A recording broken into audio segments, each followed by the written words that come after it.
parents know who your friends are? Well, I'd say yes and no. Well, yes, as in your parents should know who your friends are, because your parents are the #1 people in your life that want the best for you. So for them to know who your friends are, they could tell you who are good for you and who are not. But then again, for you to have a no, because when you reach a certain age, you like the independence. You like to have certain things to yourself, and that's where the no comes to. Your parents should not know your friends. It's not necessary. Why? Because as an adult, you should keep your friends to yourself, and you should be the person that chooses your friends. So from a boy's point of view, what age group do you think your parents should know your friends? Is there a certain age limit when it comes to you guys? So you think you should be able to go wherever you want from when you're 16? I don't agree with that. Me, I think for when you leave home. Okay, safety-wise then. So, where is your mom going to find you if she doesn't know where your friends are, for instance? Your phone. Some boys don't literally pick up the phone. Well, yeah, you're right, but that depends on how mature the family know their child to be. Because, you know what I mean, if you trust your child, or say your son or daughter, to be mature enough to make their own choices, and well, if you don't, then it's good to be honest. Some families are not honest to each other, so it's just like friends, like you were saying earlier. Okay, now I want you guys to look in the camera and give advice to all those young boys that are out there on how to choose their friends, what they need to know about their friends, how to choose who to hang around with, who not to.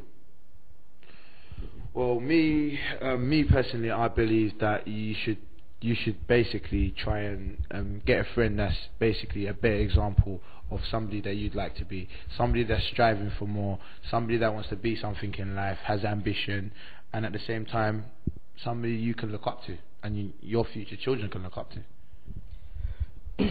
My advice is, you are who your friends are, and your future is in your hands, so you better choose a good friend than going on the wrong path. just like Abdurrahman said, you are what your friends are, so just choose your friends wisely and carefully. Okay, that's good. Going to another topic now, parenting. Do you think boys turn out better in a two-parent family, meaning where there's a mother and a father in the household? Yeah, of course, the kids will grow up much better if there's both figures, a mother and a father figure. Some boys end up in the wrong way by their father figures. Some girls ain't got mother figures, so they'll start doing whatever they want, and the dad cannot control the daughter because he don't know what a daughter needs and how she feels. But it's mostly, in the Somali community, it's mostly single mothers. Yes. So you're saying kids turn out better if they're in a single parent? No. If both of the mothers, and yes. Okay, yeah, what about you? Both parents. I agree with him, because with both parents you've got all the opportunities and the necessities that you need, and then again you've got two people that are working together, so it's a 50-50 thing.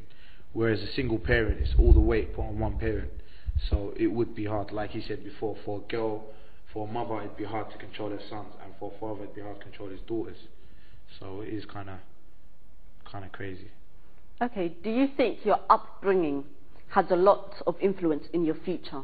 Oh yeah, definitely. Like having a father who goes plays football with you, yeah, having a proper father influence in the family. 100%, definitely. In what way? Basically in every way possible, because really and truly, I believe that mentally, the person that they've become as an adult is all due to things that they've experienced and pain and pleasure they've been through throughout their life. You know what I mean? Not necessarily having one parent than the other, a parent losing a parent, having a death in the family. Other things could damage you and could hurt you mentally for you to give up and lose hope in life, you know what I mean? So there are people that are more fortunate than others, so growing up is down to a lot of, a lot of what happens in your future. Yeah, I agree with him again, because basically you're going to have someone to follow, and your father is the best example that you should follow. And if he's... Okay, but what about, looking at our Somali fathers, do you think they need to do more? Yeah, I'd agree. It's not just the fathers. I reckon Somali people in a whole. Like, we need to do more, because like it's like we can't blame our parents or our older culture, because the way that I look at it, me being here and growing up here, is that they only know so much and they only learn so much. They didn't have the opportunities that we did, so we've seen a lot more than they did. So what we can do is use that to advance and further ourselves as people. Do you know what I mean? So do you think parents should have a relationship with their children? Oh yeah, definitely, and it has to be more than just the culture, because what our Somali people do is that we confuse religion and culture quite a lot, and then it's like the kids, they're confused themselves. Do you know what I mean? They don't know what to wear, what to do, so they just rebel. You know what I mean? That's the way I look at it from my point of view.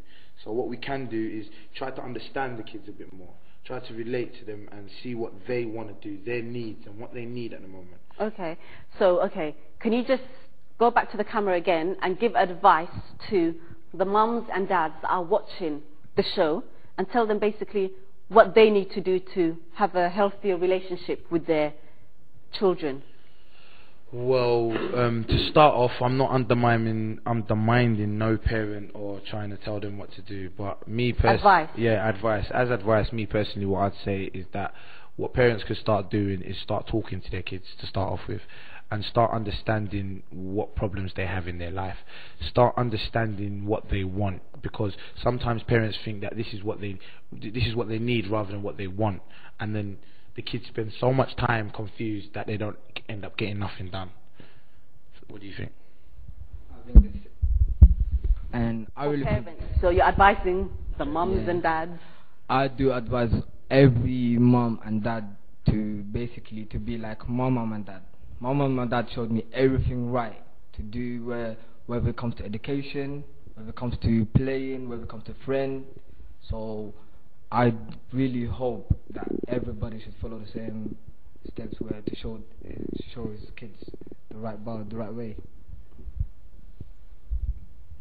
Yeah, basically it's just the same thing as both of them said. Mother should just the parents should talk more to the kids and get to know them and spend time with them, and just let them go out. If they want to go out, don't let them like keep them in the house, and always check on them. Parents should let the kids go for a couple hours. Don't be like too restrictive. Yeah, don't be too restrictive, because that's what's gonna drag them away from you.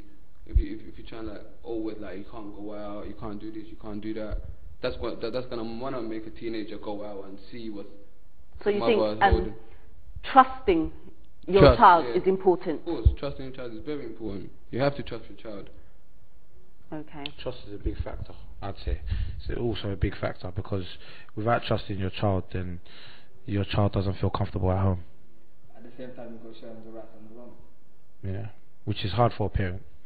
Which is why parenting is a full-time job, as they say. Okay, so next topic, interesting one. It's a topic that is really needed, especially in the UK, with all this crime that's going around. Crime in the Somali community. Why is so many of our boys in crime rather than education? Well, obviously you can't talk for all those boys, but what do you think is making... We'll start from education, from the school age. Obviously it's like friends influence bad people. Like, it is like if your friends are bad, you'll become bad. So basically, if you didn't do your exams, like most of us didn't do no exams, or some Somalian boys did end up going in jail while they were in school, so that prevented them. You think it started with the no education? The education. There was a problem in the education system. Yes. So they were failed by the education system. Do you think so? Yeah, I definitely agree with that, and that point there goes back to the parenting. It goes back to parents that didn't check on homework, didn't check on the kids and what they were doing, didn't check on any of these things, didn't communicate with their child. So their child therefore thought to themselves that I'm free to do what I want, because my parents don't care about my education. Why should I? Do you see where I'm coming from? Whereas children and adolescents, they don't understand that the education is for them, not for their parent. Do you see what I'm saying? Do you think the parents push most of the young youths into the wrong path of education? They don't let them do what course they want to do. I don't think they pushed them into the wrong, they just didn't push them into the right. That's the thing, they didn't push them at all. When the kid was coming home from school and dropping his bag, that how many parents would you say which are Somali in this country 15 years ago would actually, you know what I mean, picked up the book and went into the book, do you know what I mean? Whereas now it's becoming less and less, you know what I mean? Before there were quite a lot, because that's what we had that mentality that we came here for a reason, and now everybody's got comfortable. That doesn't happen anymore. Everyone's comfortable. Like, there's no more homework clubs and any of this. I've seen little kids that are just, you know what I mean, truanting, doing whatever they want. It's the government that's getting hard on school education rather than the parents, which it should be the other way around.